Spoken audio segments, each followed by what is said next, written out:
What are we going to talk about, Reese? So, one thing I've observed as a new Canadian is the passion that Canadian parents have for their children when they play hockey, and the long hours they spend getting up at 5 a.m. for ice time, and the commitment and money they pour into their child's hockey dreams. It's a it's a common interesting. thing that I didn't know this. This isn't something that I am familiar with, but like I wouldn't argue. It makes sense. Like that sounds like a Canadian parent sort of thing to do. So many parents, like my kids, aren't really into hockey because they never learn ice skating, and they love soccer slash football, as I like to call it. Your kids don't skate? It's almost like a they Canadian do skate. requirement.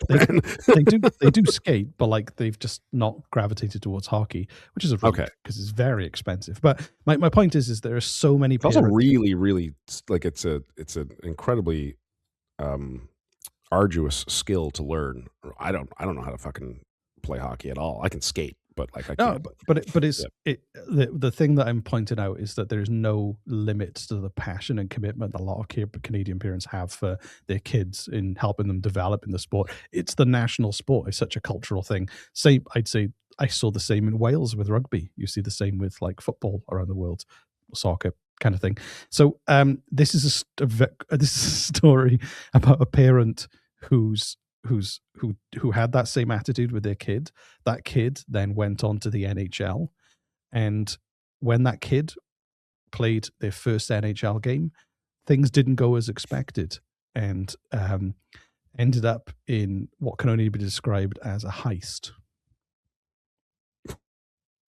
Where the fuck do you find this shit, man? You're gonna love this story, Jesse. It's kind of the ending is kind of sad, but at the same time, but is the situation and what happened is kind of crazy. So let's get to it. Did a cat die? Did a kitten die? No, a human did. But... Oh. Theme music. What makes Canada boring? Have you ever seen the flag? It's a leaf. £1 million to go to Canada. Canada is boring. I was actually shocked. I mean, from all the countries they could choose from. Do you like maple syrup? No, I don't. These Canadians ain't got a care in the world. Get my country's name out of your fucking mouth. I was like, oh, he's in Canada.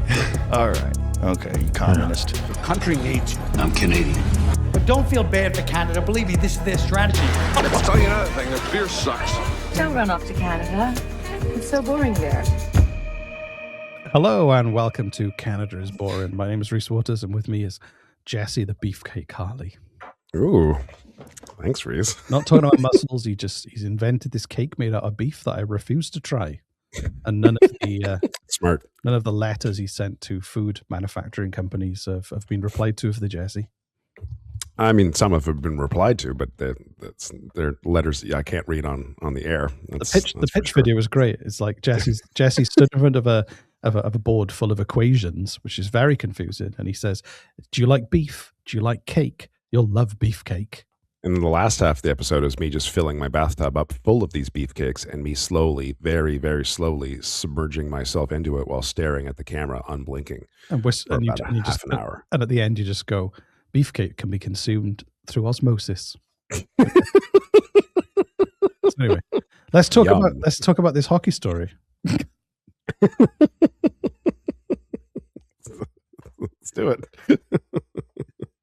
Anyway, so Brian Spencer was a successful hockey player who had a 10-year career, but he came very close to becoming a household name during his time in the NHL. You know, there are just some players that people are like, they're just named, and even if you don't know a lot about hockey, you kind of hear about them, like your Gretzky's, those kind of people. Right. Yeah. You don't have to be a hockey fan to know who they are. So he almost got to that level because of the kind of style of play that he did. But he didn't come from money. He grew up in a very remote town in British Columbia called Fort St. James, which was a former fur trading post. Okay. And he loved playing hockey. He grew up playing hockey, and so his dad saw this and was very committed to his son achieving the goal of reaching the NHL from a young age. And he was kind of the archetypal sports dad. So he would basically do anything he could money, time, whatever he had, even if he didn't have much of either, what he did have, he would give to helping Brian achieve his hockey dreams. Just a quick aside, because I'm not a parent, and I'm curious about this. Like you know, when I was a child, I wanted to own a restaurant called Quack a Snack. And I did. It's true, But an admirable dream. Thank you. And it was one of the things in it was you could order a dessert, and the dessert would have so many different like ingredients in it, dessert-like ingredients like chocolate and fudge and Smarties and sprinkles and stuff like that. And if you could, and it would be different every time, the chef would make it. And if you could, through taste alone, and What I guess the fuck looking, are we talking about? I'm telling you, I'll get there. What's going on? If you could identify all of the ingredients in this dessert that the chef would make new every time, then it was free. You only had one shot. This was my idea as a kid as to how a restaurant would work. And my parents, of course, Totally were like, normal child. my parents were like, yeah, that sounds like a great idea, Jesse. Of course, you should absolutely run a restaurant. So you want to be encouraging as a parent to your children's ideas of what they want to do when they get older. No But, matter how like, stupid. no matter how stupid, exactly. But my question is as a parent, at what point do you stop just kind of in your head dismissing it like, oh, that's just, like, I'm not a fucking restaurant owner, nor will I ever be. Right? It was a silly idea of a kid. At what point do you stop going like, yes, that's a great idea, son of mine, I think that's wonderful, and start putting money and time into it? Do you know what I mean? Like, as opposed to just saying that's a great idea, kid, let's go. I would say whatever it is. I always say to my kids, like, lots of people are talented. Lots of people are talented at things. The difference is work ethic. So there are plenty of talented people with no work ethic who, limit their options in life. There are plenty of people with very limited talents, but they have work ethic and they can like work their way through things. But if you have a modicum of talent in a field and you're willing to work at it, then that is where you go. So for me, it's like, how committed are they to it? Because if they're committed to it, then I'll be committed to it. So I would, as a kid, I would say I want to own a restaurant, but I've never cooked a goddamn thing. But then suddenly, if you go out researching restaurants and buying books about restaurants and stuff, that's different. But if you're just the first time my mom rented a camcorder for us, I hogged the thing. I wouldn't put it down. Well, there you go. For days on end. And they're like, fuck, maybe we should get them one of these. 100%. So they committed themselves financially because you were committed to it. You found something you love. So I think it's often that is the kind of route, really. So, okay. So to come back to this, so because he was he was a small town kid, he had to, and he really had to stand out as a player. Like, he had a lot of support, worked really hard at it. And he kind of got known as like quite an angry physical player, like as a very, but like at the time, that's just at the time though, that was kind of a good role to be a player. You could be like there was the era of goons. This was like the 1970s. You know about hockey, don't you? You follow hockey. A little tiny bit. Well, you wanted to start an entire fucking podcast about hockey, so it just assumed I wanted to learn about it. It was more to make me learn about it. So I didn't do the podcast. No, I don't know much. I don't understand about hockey why so many fights break out in just hockey and not other sports. It's a violent sport and people get worked up. Yeah, but why? But there's strategic use of violence. Sometimes you can cheat. If you don't see this in lacrosse, you don't get it in tennis or baseball. Maybe they should. What? It adds drama. People love it, especially like senior league hockey. The fighting is if you're on a losing streak and the other team is on like a winning streak in a period, and then you can break the momentum by like having a fight. Like, you can totally change the tone. So they used to use it. Obviously, they don't do it as much, I don't think. But anyway, so Brian Spencer's father, Roy, was a very stern man. He was a skilled mechanic, and he kind of really instilled an attitude of drive in Brian. But also, Roy had issues with alcohol and anger. He was kind of a good dad, but he was the dad. He was a good dad in the sense of he was encouraging of his son, but he had his own personal. What's the son's name again? Sorry, remember. Boy, the son was called Brian. Brian and Roy. And Brian himself became a heavy drinker and spent time in reform school. So he had his reform school? I suppose it's like school for naughty boys. A school. That would be the much better title for the school. The School for Naughty Boys. Leon Pettigrew's School for Naughty Boys. It sounds like a kid's book. All right. Anyway, so all this paid off, and Brian was selected by the Toronto Maple Leafs in the fifth round of the 1969 NHL draft. Wow. Good for him. So he was December the 12th, 1970. He was going to play his first nationally televised game of his career for the Maple Leafs against the Blackhawks. Okay. Now, his family weren't rich, so his parents going to watch wasn't like an option. And so for Roy, who'd spent his son's entire career encouraging and investing in him, seeing his son on hockey nights in Canada, which is obviously like a big institution here, was his absolute dream come true. All of his work as a dad came to this moment where he was about to watch his son. So because he was 2,500 miles away from Toronto, what they did was they got family and friends, and they had everyone gathered around the TV, and everyone in Fort St. James was there watching the boy from their town do it. Huge moment. Oh, that's so sweet. Oh my God. Okay. And also, because it was his first game, they learned that Brian was going to be interviewed between the periods on Hockey Night in Canada. So not only was he playing, but he was going to be interviewed on TV and seen by millions of Canadians, Americans, and his hometown. This is very sweet. This is going to be ruined. You already told me it's going to be a sad story. So Roy went out and bought a new television antenna just to make sure he got the best signal possible, and got the party started. He got peanuts, beer, everything, bowls of chips, all that kind of stuff. Right. I did a British then, sorry. Anyway, it's okay. We forget.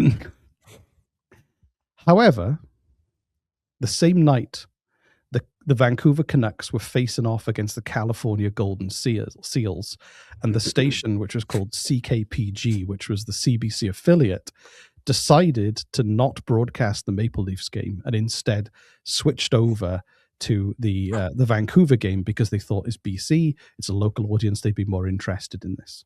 Oh my God. And sucks. Roy was like very, very, well, the word they used was irate to describe how he was feeling. Obviously, like he'd been drinking a lot, and everything was ready to kind of like go with this big party. Everyone was there, and then suddenly they're watching a totally different team play, and he knows what's going on right now, and he's not going to see it in BC. Wow. Okay.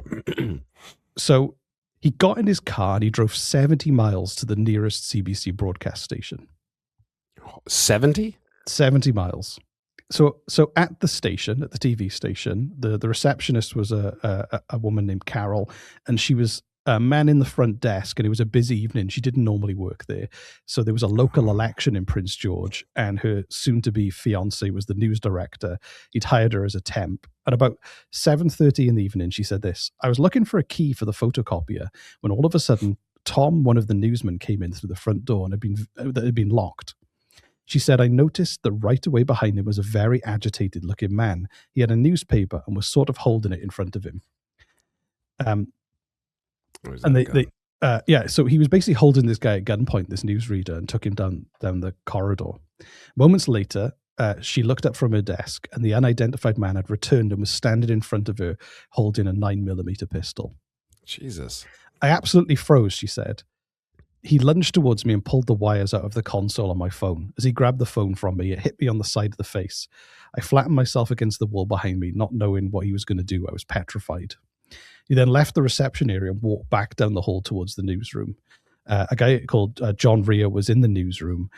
With his gun in his hand, he ordered us out of the newsroom and wanted to see the TV operation. We're led at gunpoint down the hall, where I guess maybe 4 or 5 of us were all kind of herded down. With a pistol in the back of news director Stu Fawcett, the man herded the entire news staff into the television studio. He lined everybody up against the wall. Jesus. And then he said, "I've killed before. And I've killed many times in the commandos. So turn off the television. There's going to be a revolution against the CBC." Oh my God. Classic Polya voter, I imagine.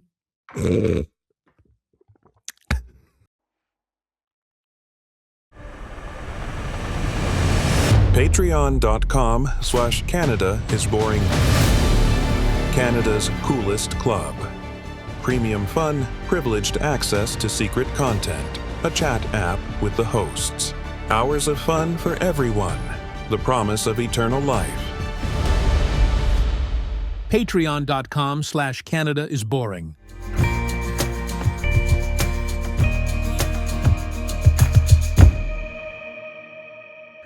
So they found out, they realized what had happened. He told them he'd driven from Fort St. James and he had ammunition and all sorts of stuff in his car to do some serious damage. So he was really like livid and upset. He was there to. Had he been drinking? I imagine he had been drinking because he was he was celebrating his son's first NHL game. But it was 70 miles later, right? So I know, but I don't think it's like his head wasn't in the right space. So anyway, right. He basically said he wanted to. He basically then said, "I want to watch the Leafs game." It was over? Well, I don't know I don't know the exact timeline, but he basically was demanding to put the Leafs game on. And then the television director had to explain the. I guess 70 miles. You're saying it was 70 miles or 70 kilometers per hour? Because I guess that's. You're doing about an hour. I've just realized that's not that far. It's about an hour. Yeah. You might catch the tail end of the game. I don't know. Yeah. Okay. So right. So when so the this comes from someone who doesn't drive like 70 miles. That's insane. But the TV director realized that this was from what he was saying, he wanted to watch his son play. He realized that he was like, oh, this is Brian Spencer. They called him Spinner was his nickname on the ice. So he was like, he worked out who this person was. And his TV director had to explain how the broadcast system worked, because basically what he said was like, I can't change the channel here. We take a feed from somewhere else. This was decided somewhere else, and we're just relaying the feed to the TVs. But imagine being the person having to tell the man with a gun, like, right. I don't have that button. The wrong place. This is the wrong place. That button doesn't exist here. Right. So when he said we only get the feed, it's like we didn't have a choice. This wasn't us. We have no control. Basically saying like this wasn't our decision. Like right. Which I think is pretty to be able to negotiate yourself in that situation is pretty impressive. So then he just said, turn it all off. So they cut TV to the entire TV feed. So as far as anyone was concerned, everything just went black on the screens for most people at home. Wow. Okay. And if then I don't get to watch my son, nobody gets to watch TV. Yeah, nobody gets. Yeah. You're not watching. Okay. If I can't watch my son, you're not watching the Canucks versus the California Golden Seals. And he just walked out the front of the building. Okay. So that it's kind of a hell of a story, isn't it? So far. No kidding. Yeah. So then the news a little staff, anticlimactic, but still. Well, wait. So the news staff decided that they were part of a breaking news story and wanted to cover it themselves. So they followed him. They didn't just let him go. They followed him. Hold on. What? Fuck off. No, they did not. The journalists, like they go where the danger is, Jesse. That's what they do. The journalists part. Okay, that's fucking. I thought you meant like the news anchor and the people who were just at gunpoint were following them. You mean oh yeah, some of them did to follow the story to see what was going to happen next. Jesus Christ. Okay. However, when he stepped out into the parking lot, he was surrounded by RCMP officers. Oh, someone must have called the police right away. Okay, yeah. Right. So his response was he crouched down and started firing at the police, some of the cars. So the police fired back, and they shot him dead right in front of the TV station. It's really sad. But like, why his instinct was to shoot at the police? He was obviously, he was obviously at some kind of manic episode, or totally lost plot reality to do something like that. So one of the officers, had he ever been to prison before? Like, no, he had issues with alcohol and stuff. But obviously, this was like such a big deal in his life that it obviously tripped something or tripped him. But it's obviously if he might have had PTSD from previous military stuff. I don't know, but whatever. That's speculation. But as far as I'm concerned, like obviously there was something flipped in him to make him do this. Yeah, no, that's really sad. And a police officer was shot in the foot, but the police were otherwise like pretty unharmed by comparison. And while this shootout happened was the exact time that Brian was being interviewed at the Maple Leaf Gardens on TV. Oh my God. Oh my God. That sucks. Which is like this weird dark poetry. Right? Jesus Christ.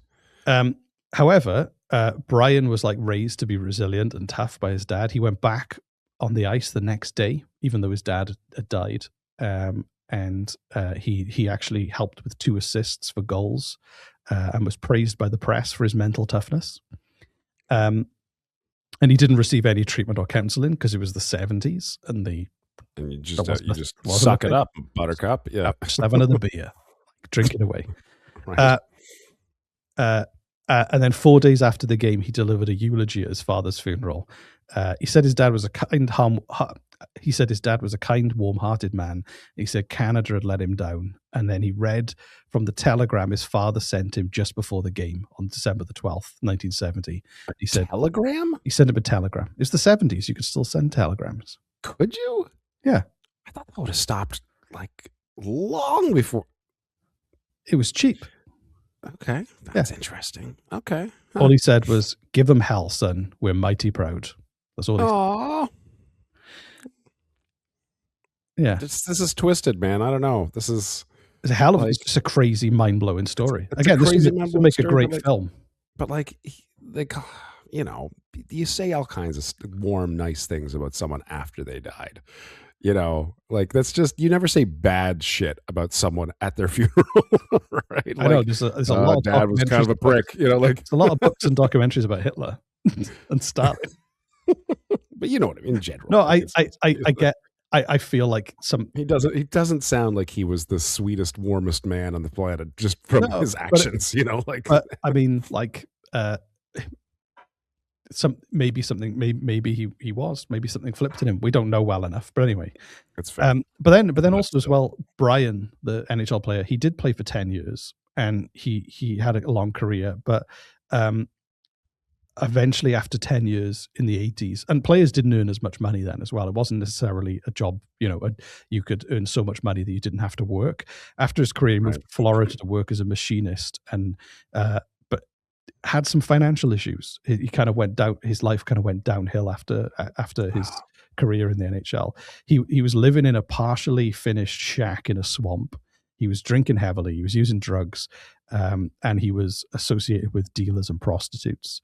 Oh man! In 1987, it just gets worse. Holy I know, fuck, man. In 1987, he was charged with the murder of a Florida bartender, and Jesus faced the death penalty if he was convicted.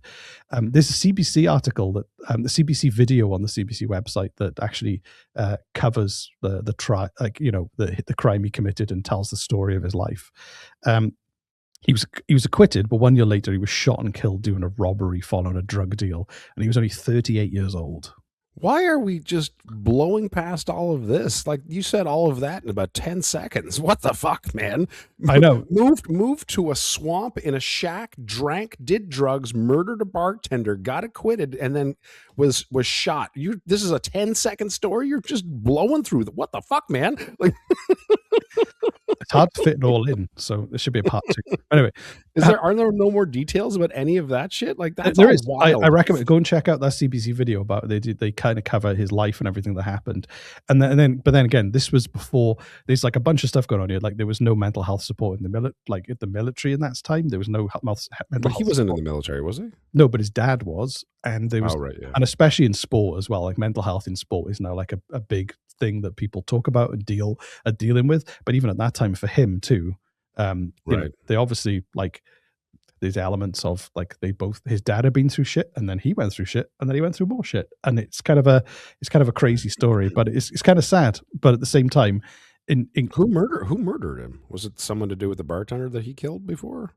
He was shot during a drug deal, so I imagine it's one of those drug deal gone wrong kind of scenarios. Jesus Christ! I mean, should we do a follow up on this? I know you said they did an entire CBC, so we can do a follow up. We can go into a bit more detail on his story. Yeah, like you said, this has already been covered by the CBC, so like maybe we. I'll put the link to the. It's like a 15-minute video on the CBC website about his life. It was from the era as well. I think it looks very like late 80s, early 90s.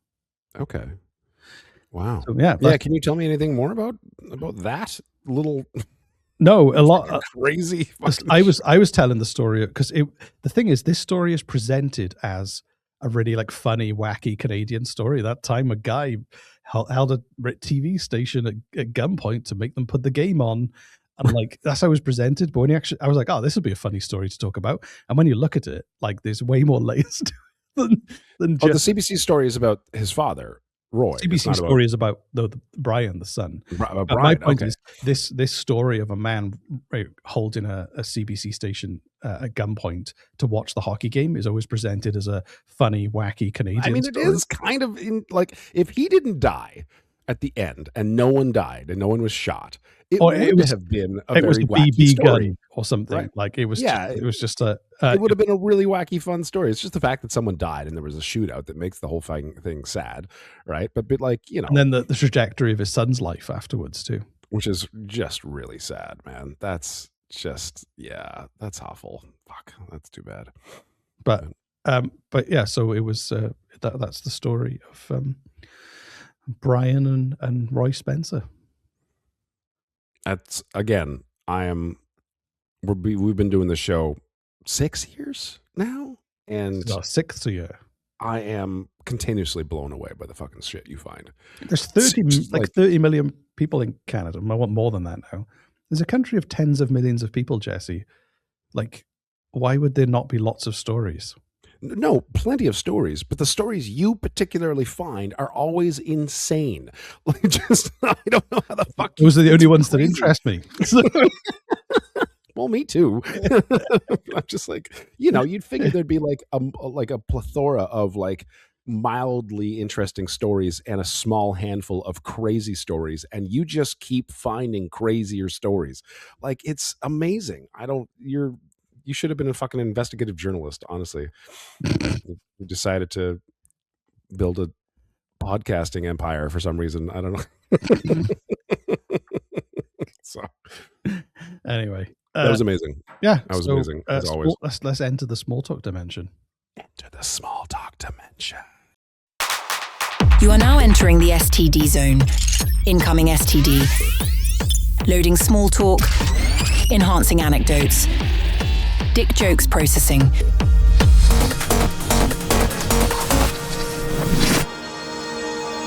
You have reached the small talk dimension zone.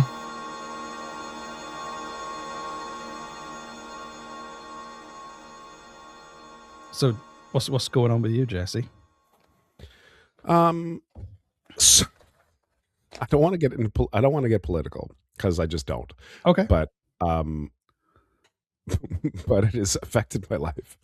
I was planning in February on traveling to Curaçao for the winter. Curaçao, then Brazil, then Chile, just for a nice little winter little work vacation. Take my laptop and go do some work down south. And fucking Venezuela may be at war. I don't know. Nobody knows what the fuck's going on with that, but they do know that all flights to Venezuela and near Venezuela have been canceled, and Curaçao is just off the coast of Venezuela. Probably, maybe don't go. So apparently, it's just the flights from the States to the Caribbean and to Venezuela have been canceled. From Canada, I can still get there as a direct flight, or almost direct flight, stopping somewhere in like a nearby country and then hopping over. My friend Ryan suggested I wait a week before buying tickets because they might really plummet in price, as well as like accommodation prices, like because no one's going. Yeah. Do you know what? I listened to a really good episode of The Daily, the New York Times podcast. Yes, and it kind of explained how the CIA and the US military were able to fly in and arrest Maduro and get out so efficiently. And apparently they'd been spying on him for weeks. They'd had CIA operatives in the capital, and they found where he was, and they were just tracking him using drones and stuff. Amazing. I saw a bit of that, yeah. Yeah, so, and they also had an inside person. There was someone in Maduro's team who was on their side, feeding them additional information. So there was like this espionage and stuff going on. But now that they've taken him out, there's like a huge amount of uncertainty, and kind of they just wanted to take him out and then force who was left to kind of like go along with what they want because they're like, well, we'll do it to you too, kind of threat. So I don't know. What's again? I don't know what that means for your holiday. I don't either. But like, when they went into Iraq, and everyone was like, "This isn't about the war. This is about oil." And then they were like, "It's not about oil, but while we're here, we might take democracy." And then they went and they took oil anyway because but like Trump is just straight up. He doesn't give a fuck anymore. He's like, "Oh yeah, no, we're going for the oil. That's why we're there.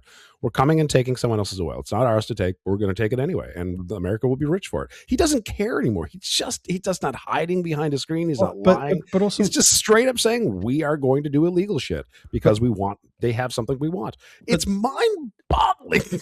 But this has happened before, like 1989. No, that's what I mean. It has happened before, but they hid behind why we're doing this.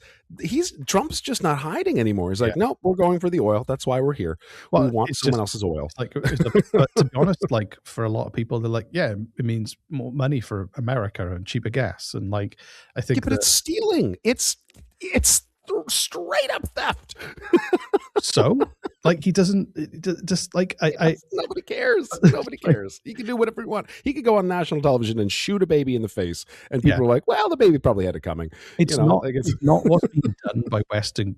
I'd say that, to be honest, it has been done. Like empires, that's what empires have always done. It's just less, it's in a less subtle way.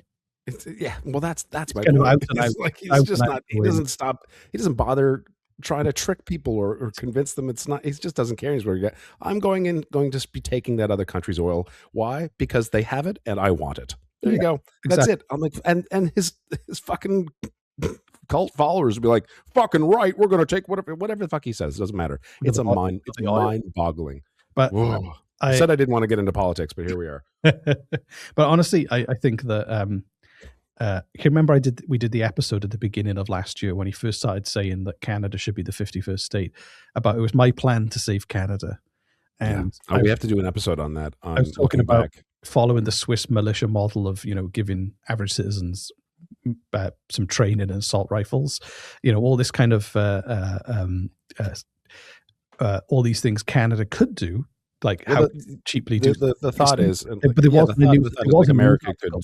Sorry, the what? There was a news article recently saying that the Canadian military has been starting to prepare more for Are you serious? What it would look like. I imagine, I don't know what they can do, but at least they can start to plan what things could be.